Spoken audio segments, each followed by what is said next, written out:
Is fashion out of fashion? What do you think about when you get dressed in the morning? Do you think about what's comfortable and the weather, or do you take a moment to think about where your clothing was made and by whom? Every garment we put on tells a story of people and planet. I always say, don't forget you're wearing the land on your back. The production story of all clothing begins in the ground, whether the fibres are made from plants or animals or oil. What follows is then often a complex and murky supply chain, where the fibres, fabrics and then garments pass through many hands before they arrive at the store where we buy them from. Along this supply chain, producing a piece of clothing can do huge amounts of harm, degrading valuable soils, polluting waterways, contributing to water stress. Farmers and garment workers can be harmed through the use of toxic pesticides and chemical dyes. Fashion is often linked to unfair trading practices and human rights abuses. No one likes to think that the clothing they're wearing was produced using child labour or forced labour. And on top of all of this, fashion is responsible for between 4 and 10% of the global carbon emissions. Too much fashion is produced, causing too much harm. And the industry is growing at an incredible rate. The more we consume, the more waste is produced. So much goes to landfill, polluting the air, the soil, the land with plastic microfibres, or being exported to the global south to end up in vast clothing waste dumps. The fashion system as it is does not work, and the need for change is urgent. Time is running out to mitigate the worst impacts of climate change. Now, the consumer is not responsible for the overproduction of fast fashion, but we can absolutely do something about how we engage with and consume clothing. What can we do?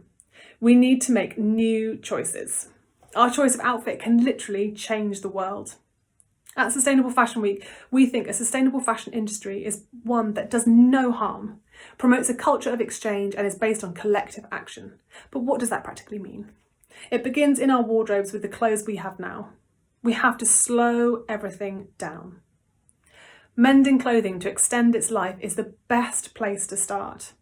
Following that, repurposing existing textiles to make something new is a really brilliant next step. We have to relearn that essential core life skill of sewing. Beyond that, we need to build and develop a really strong culture of exchange where we swap and share clothing, keeping it in circulation for as long as possible. And if we do need to buy something new, we've got to be really cautious about how we spend our money, making sure we buy garments made with natural fibres and made using recognised regenerative practices, such as organic cotton, for example. At Sustainable Fashion Week, we say rewear, repurpose, regenerate and reconnect. We have to reconnect with how our clothing is made and take a stand for a just and sustainable fashion future. Think Global at Bristol. Fashion and poverty.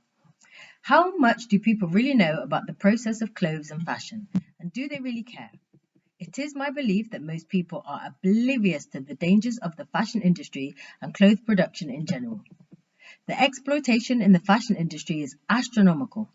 Child labour can be found at all levels of production in the fashion industry, and in most cases, these poor children are paid less than £1 a day.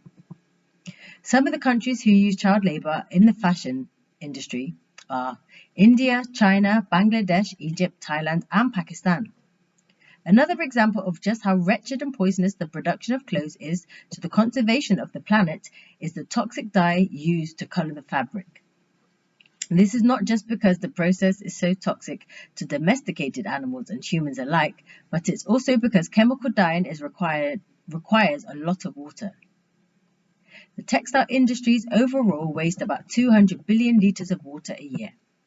Most people who live in the West do not realise that people in India, China, Bangladesh, Egypt, Thailand and Pakistan are producing clothes that they can't even wear because they can't afford to. To add absolute insult to injury, the same clothes that these poor children are forced to produce years later end up making their way back to the local beaches, causing more damage to the ecosystem. Clothes consumed and discarded are globally polluting the earth because these clothes are not made from natural fabrics and can easily catch fire and combust. The environmental cost of the Western world's addiction to fast fashion is not sustainable because it adds to the destruction of the world's ecosystems by polluting the water, endangering health of the labourers, and generating hazardous waste. These practices must be brought to an end to help these to help the preservation of our home planet, because this is adding to the depletion of our natural resources, with water being at the top of the list. Environmental justice is social justice. Hello, I'm Gwen Frost. So I'm a waster. I've been in the waste industry for probably 20 years now. So I'm here to talk about consumption. It's all about the stuff that we use, the stuff that we have, and the stuff that we buy. So really, do we need all of that? How do we have less of it? Do we just buy less, or do we use it better? Or do we buy better stuff? So let's think of an example, food. Well, do we need all of it? It is stuff, it's consumption, we buy it, we use it, so it is. So a third of what we waste, in total waste, everything that we throw away is food. And about a quarter of your black bin or your whatever colour bin is food waste. So do you think we can do that better? How about we don't waste as much?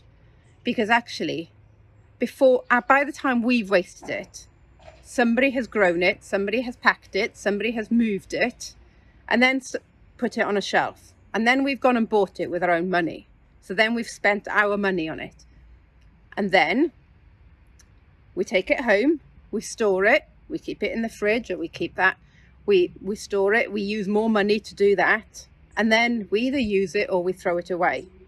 And if we throw it away, sometimes we recycle it, or sometimes it goes in the black bin. And then that has to be treated. So that waste has to be transported and treated, or the recycling. So actually, what if we didn't throw it away? What if we just used it all? Then that growing bit would have been really worth it, but it's not if we waste it. So do you think we can do that better? And then if you think about something else, clothes. How many times do we wear these clothes? Do we think we should wear it for longer? What if we don't want it? What do we do with it then? Do we throw it away? Do we use an app to get rid of it? Do we give it to somebody else? Do we give it to a charity shop? But how many times do you think that should happen? And how many of us do that? Have a think about that, and have a think about what we waste, what we don't use, and the stuff that we buy that we didn't even need to buy. Can we do less of that? I'll leave that with you.